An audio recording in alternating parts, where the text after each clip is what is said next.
aboard. This is the BXExpress, and I am your host, Alex Mitchell. We're so excited to officially air as BronxNet's newest, latest news program. And it is brought to you by Schneps Media and the Bronx Times Reporter.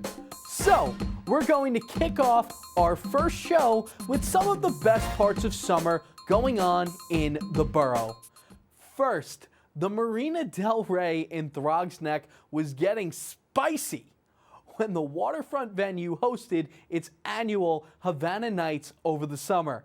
Arlene Makoko has more.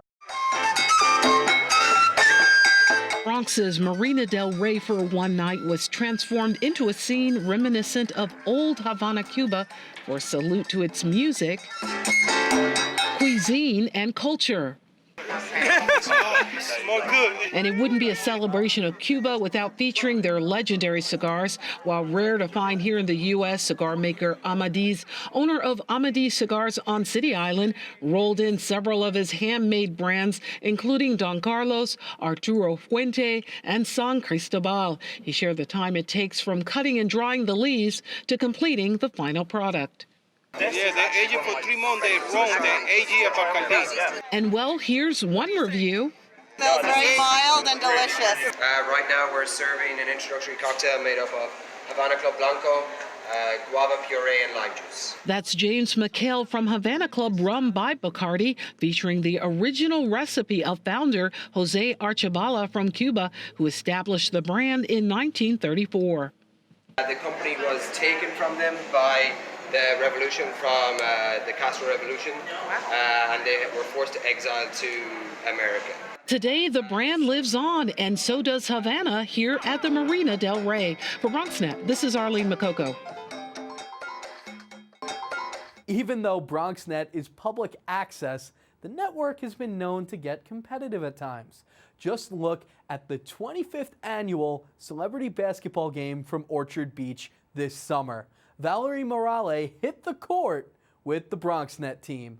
Welcome to the 25th Annual Celebrity Basketball Games and Family Health Day, where BronxNet will attempt to retain its basketball trophy, which it won last year against Latino sports.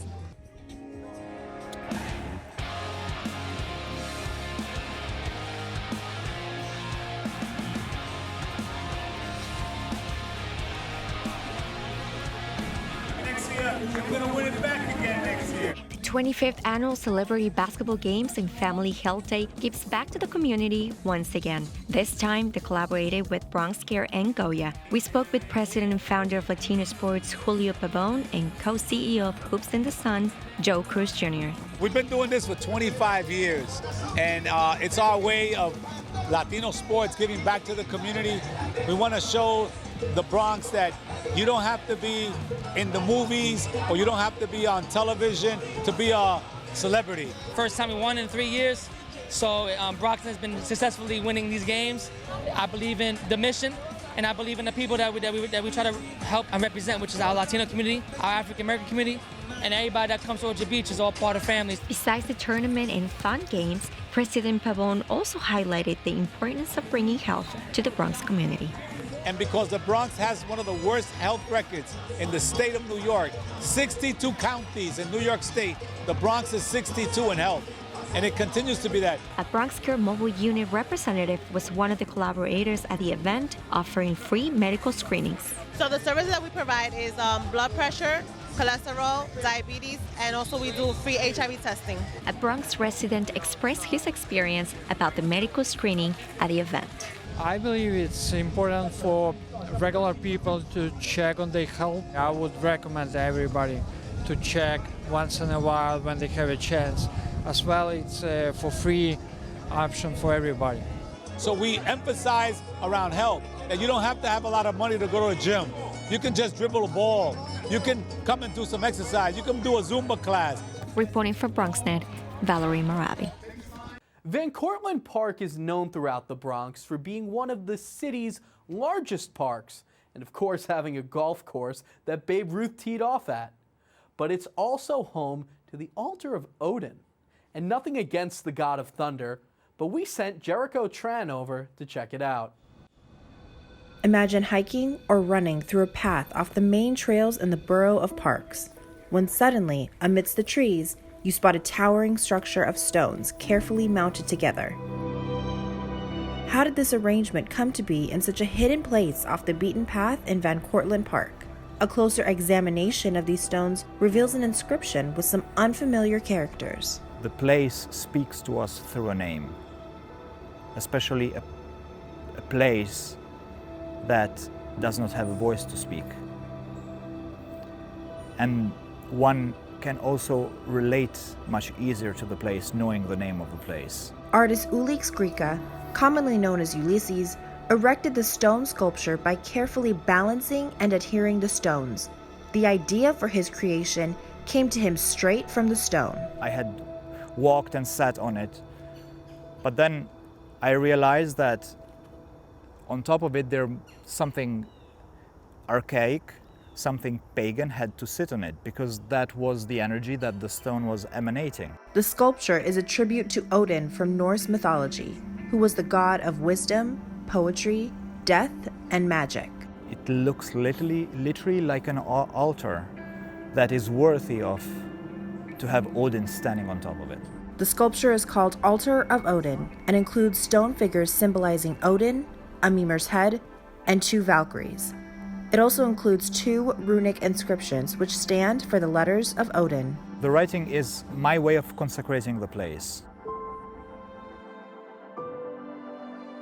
Ulysses' work reaches beyond Van Cortlandt Park and onto the Hudson River shoreline, where he assembled the Sisyphus stones. Put your soul in. But before putting your soul, you have to understand the meaning, the mystical meaning of the soul. You have to be in full communion with the soul. Reporting for BronxNet, Jericho Tran. Fordham Plaza hosted one of the most delicious events of the summer when Taste of the Bronx returned this August. Sanji Lopez has the scoop. Foodies, vendors, and the community came out to Fordham Plaza to get a taste of the Bronx in collaboration with the Fordham Bid. The Taste of the Bronx subscription box and monthly pop-up market is a partnership between From the Bronx and Sustainable Snacks. And we really created it as a showcase for local Bronx businesses. So every market that we host features authentic small businesses that are based in the Bronx. It's also our first outdoor market. So we figured, the summer is a great time for people in the Bronx to get outside their houses, maybe leave the air conditioning for a little bit and come hang out and get to know one another. We wanted Fordham Road to be more than just a retail and a shopping destination. And we feel that we're doing such a heck of a job by attracting people and promoting that there's all the things to do on Fordham Road than shopping. Bronx-based DJ collective Uptown Vinyl Supreme kept the party jumping and people dancing as folks shopped, networked, and enjoyed some local eats. Taste of the Bronx explained their curated subscription boxes featuring Bronx-based businesses so that you can get a taste delivered to your doorstep. Our goal is to create community within the Bronx, to create a space where Bronxites can come out and support local. We also aim to sustain Bronx businesses by generating an additional revenue stream and letting people know that we're Bronx-based brands. At the end of the day, we're here to represent Bronx authenticity, and we're here to put up, to give a better exposure to the brands that work with us, as well as widen our platforms to ensure that everybody knows Bronx does it better. The Taste of the Bronx market takes place every month. Check them out on tasteofthebronx.com for more information and follow @Taste of the Bronx on Instagram to see where they'll pop up next. Reporting for BronxNet, Sanji Lopez. A fallen World War II hero was honored outside of the home that he grew up in Unionport this summer. Air Force 2nd Lieutenant John Sakel was part of the largest airborne operation in Germany during 1944. Arlene Makoko spoke with his family. From now on, the corner of Newbold and Havemeyer Avenues will be co-named 2nd Lieutenant John N. Sokol Place. Thank you. This is quite an honor for our family. It'll be 75 years to the date that Lieutenant Sokol, who lived right here on Newbold Avenue, and several of his crew members from their plane, the Wham Bam Thank You Ma'am, was down behind enemy lines during World War II. The circumstances under his demise were very horrific. He was killed, savagely and viciously beaten by German citizens, and he was shot and executed by a German officer while in the service of his nation. And now the story of the 20-year-old who enlisted as a volunteer will never be forgotten. Bronx leaders were there to recognize his service, including New York City Councilmember Ruben Diaz Sr., who sped the way for the plaque unveiling after being approached by East Bronx History Forum President Richard Vitaco, who discovered his name at a local cemetery. It happened about 3 years ago. I was doing some research in St. Raymond's, and I was going through the cemetery and for some other stuff, and I stumbled upon his name in the gravesite, took a picture of it, said let me go home, research it, and there was just a wealth of information about John Sekul, and there were 2 books written about him, one called Wolf's Angel, another one called The Last Mission of the Wham Bam Boys. He held on to the information for about a year, then decided his story had to be told. He was honored in the town in which he was murdered in Rüsselsheim, Germany. He was honored also in Poole, Georgia, where his squadron was from. And I said to myself, well, why is he not honored here in the Bronx? And it was absolutely terrifying to us as kids. And now when it comes out, you say to yourself, oh my goodness, and you know how many soldiers go through so many terrible things today. Second Lieutenant Sokol's niece, Nicolette Baum, participated in the ceremony and was joined by her brother, Michael Sokol, who is a Vietnam vet. When I came home on leave, my father told me the whole story at one time. I had to be careful and said, what happened to Uncle John? He was 24. They were all so young. My mother was 3 months pregnant at the time. Madeline Teramy, daughter of pilot Norman Rogers, is joined by Sarah Teramy, her daughter, who also called the ceremony an honor. It's really amazing that strangers who did not know them took the time to research and learn and really want to remember what happened 75 years ago. For BronxNet, this is Arlene Makoko.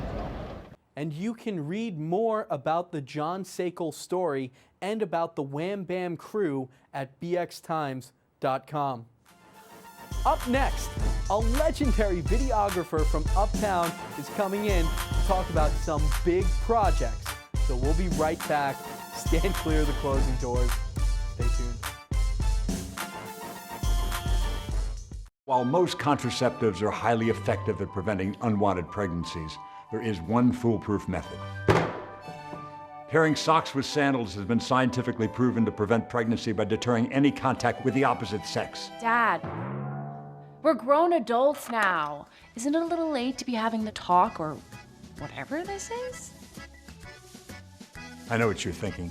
What is international action star Ed Begley Jr. doing talking to his blossoming children about sex? Well, as a matter of fact, I'm saving the world. You said that we had to come home for an emergency. Do you know that one of the biggest threats to wildlife and their habitats is rapid human population growth? Please tell me you're done now. Do your part by showing young lovers all the tools they need to avoid intimate moments altogether. You don't have to sit through Ed Begley Jr.'s sex talk to save wildlife. Just use contraception, support reproductive rights, and speak up for sex ed in schools. That's way better. Find out other world-saving tips at betterthaned.org.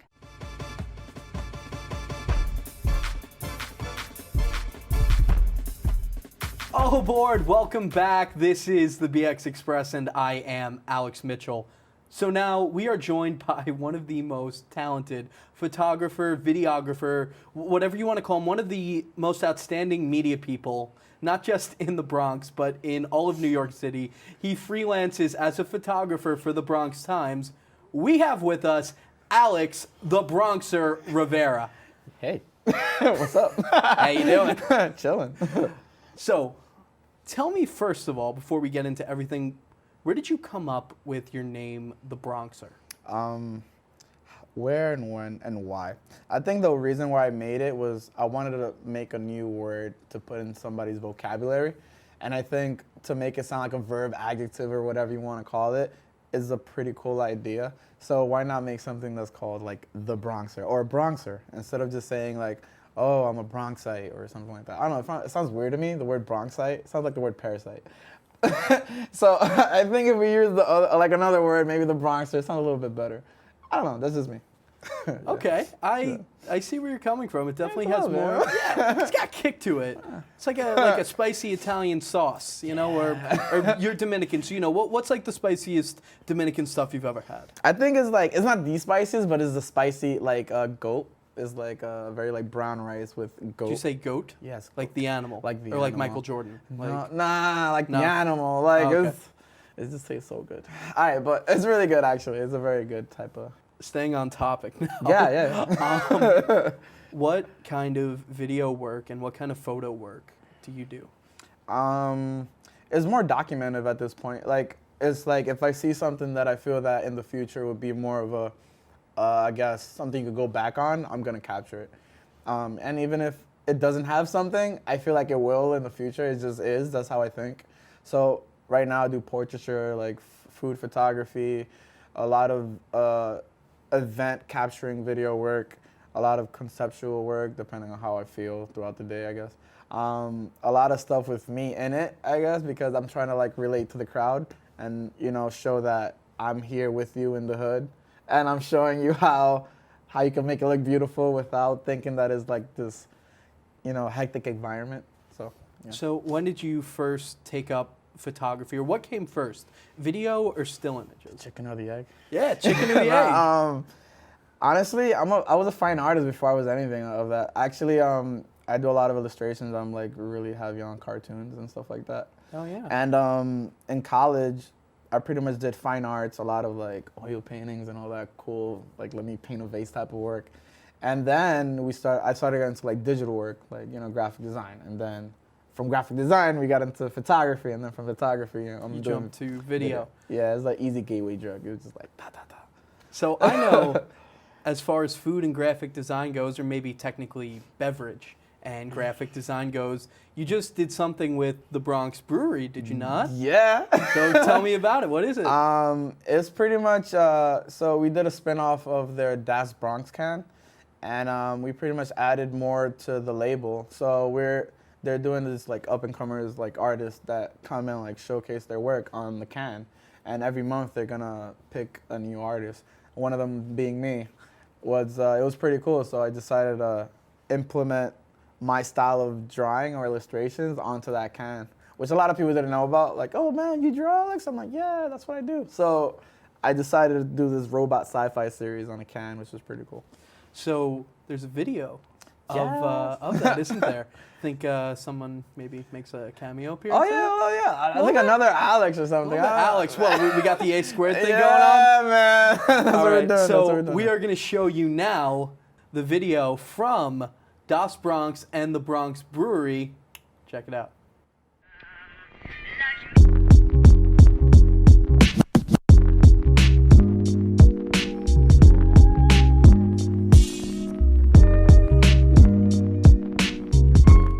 Hey guys, this is the Bronxer, and as they say in Germany, ich heiße the Bronxer.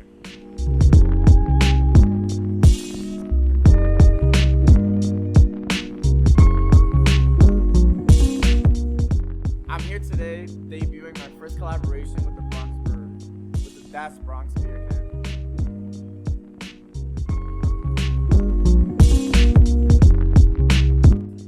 Designing this label has been more of a process because I had to figure out how to put in culture and creativity all into one plane. I am the Bronxer, and this is Das Bronx. I really hope you enjoy this beer as much as I do.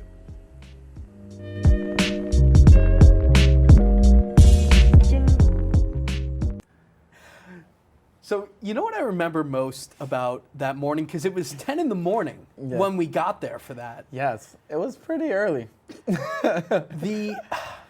The assembly line, whatever part of it, kept spraying me. Do you remember that? Yeah, it sprayed me too. It sprayed everybody. That was just like, but it had a homing mechanism. But that was just like, up, Alex is there, like, boom, get him.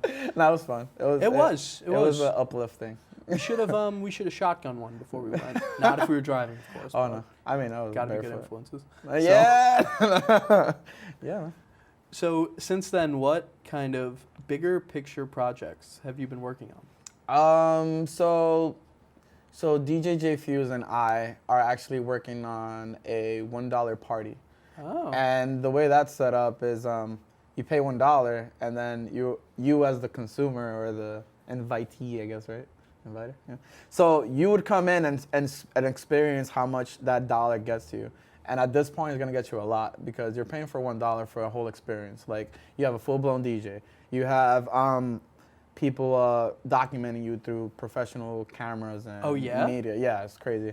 It's sponsored by the Bronx Brewery. It's gonna be pretty dope for $1. So when and where is this? So this is happening October 5th at El Fogón. Center for the Arts, and it's a pretty dope spot. Like it's almost like a diamond in the rough. Like once you go inside, you're just like, whoa, this is amazing. And like the cool part is that it's sold out already. It's sold out already. Yeah. So I can't get a ticket. Yeah, you can. No. We're good with that? You're already in there. And pretty much it's sold out overnight. I mean, I wasn't surprised because it's $1, but I was surprised that it happened in a snap. Just like that, just Thanos. So. Like yeah, they're like, it's done. So 2 things I want to get to. First of all, you've come in with a very vibrant outfit. I want to talk to you about your sense of style and how it reflects into the type of media you do. I pretty much wear what I want. Like I've gotten to the point where I'm just like, if I don't feel good like leaving my house, then I can't, like, I don't really care what anybody else thinks at one point, but like, I'm just like, I go outside, I like how I feel. I mean, as long as it like, in my mind, I think it goes well, this whole outfit, but I feel okay with it, because I mean, at the end of the day, I'm an artist, and like, I've seen so many like art pieces and different designs getting thrown at me, all this, so I guess it's an influence from the outside world. So the chicken noodle soup earring, is that Andy Warhol influenced? Yeah. It is? Yeah, of course. I got it? You got the banana. All right. Yeah, you know what I'm saying? It's And dope. and the banana? And a banana is all, it goes all together in one Changes set. lives, Yeah, definitely and does. yeah, great potassium for the banana. Absolutely. Now, what I want to ask you next is, in the work that you've been doing with the Bronx Times, what assignment have you gotten that stood out to you the most or been kind of the coolest experience that you've had? I think was the tennis tournament.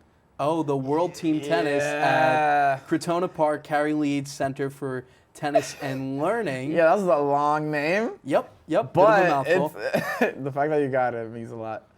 It's pretty cool to see that there's an actual tennis court inside of a neighborhood. And now that is being, like, it's been there for a while, but now I feel like it's coming out more in the open, as it should. And a lot of people are really catching wind of it. So I was really happy to see that happening, and it's such a professional level.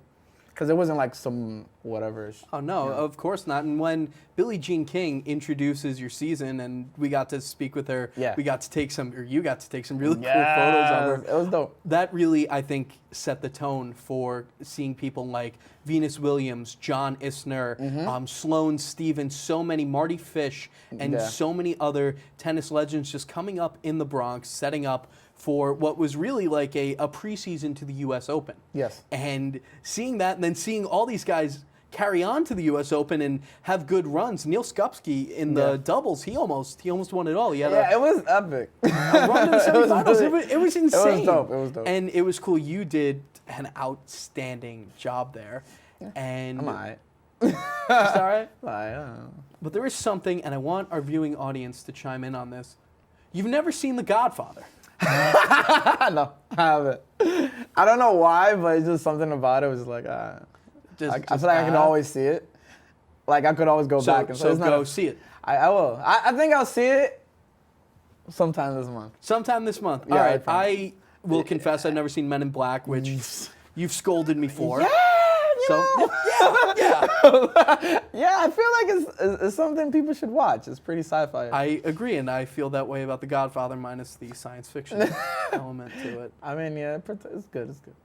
So, Alex, once again, thank you for coming in. We're going to have so much more with you. I can't wait to see the photos in the Bronx Times, and I can't wait to see you work with us at the BXExpress. Yes. So, once again, ladies and gentlemen, Alex, the Bronxer Rivera. You gonna do something?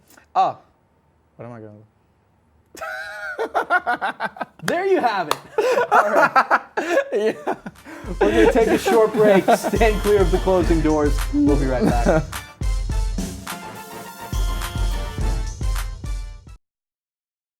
When I was a kid, I wanted to be just like Cal Ripken. It's definitely humbling to know that now people are calling me a hero. Instead of finding the IED with my metal detector, the IED found me first, and that resulted in double above knee amputations. It's hard to describe the feeling of meeting somebody that you've always wanted to be like. There are people now that are looking up to you for their inspiration and to be their role model. Visit saluteheroes.org to learn more. As a young girl, I just grew to love using power tools, pouring concrete, and doing things that were scary and loud, and yet I looked around and realized no other girls are doing these things. As I grew up, I realized that girls need to see themselves in this space. Start here. So that's what I set out to do, and I became an educator and a mentor for young girls. No masks down till clear. Making teaches girls how to think of their ideas as important. Go light. It changes the way they think about what they're capable of. If I can fuse metal, what can't I do? Perfect. Look at how good that was. And so I think making for girls is about voice, and that's what's really exciting, because we're building the world we want to see for ourselves. You guys look so cool! Now I want to hear why you make. Share your own Why I Make story today. Visit whyimake.org. This is the end of the line. This has been the very first episode of the BXExpress. There are so many people that we need to thank. From BronxNet, Michael Max Nobby, to Laura Guerriero, Victoria Schneps, Schneps Media, and Schneps Broadcasting, to the Bronx Times reporter and our amazing staff, our amazing crew, and an amazing guest, Alex, the Bronxer Rivera. Go watch The Godfather. This has been the very first episode of the BXExpress. I'm Alex Mitchell. Stand clear of the closing doors.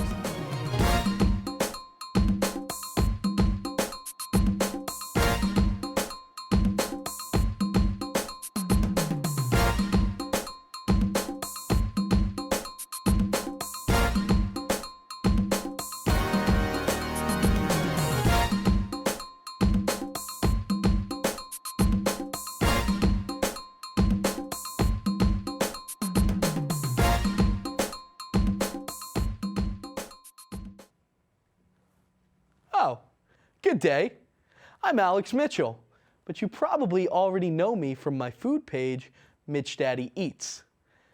That's not what I'm here to talk about, though. I want to speak about a legendary eater by the name of the LA Beast. This guy is responsible for bringing back Crystal Pepsi, eating a 5-pound bag of Haribo sugarless gummy bears, and everything that happened after that, in addition to so many awesome, cool, weird eating challenges and just really cool stuff. I found out he has a little connection to the Bronx back from his college days. So, LA Beast, if you're watching this, I want you to come on my TV show, The BXExpress. But before we do that, I challenge you to an eating competition. Pick any restaurant in the Bronx that you want, me versus you. It can be whatever you want to do. I want to see what you're made of. Personally, I'm made of Chipotle. Think about it. Have a good day.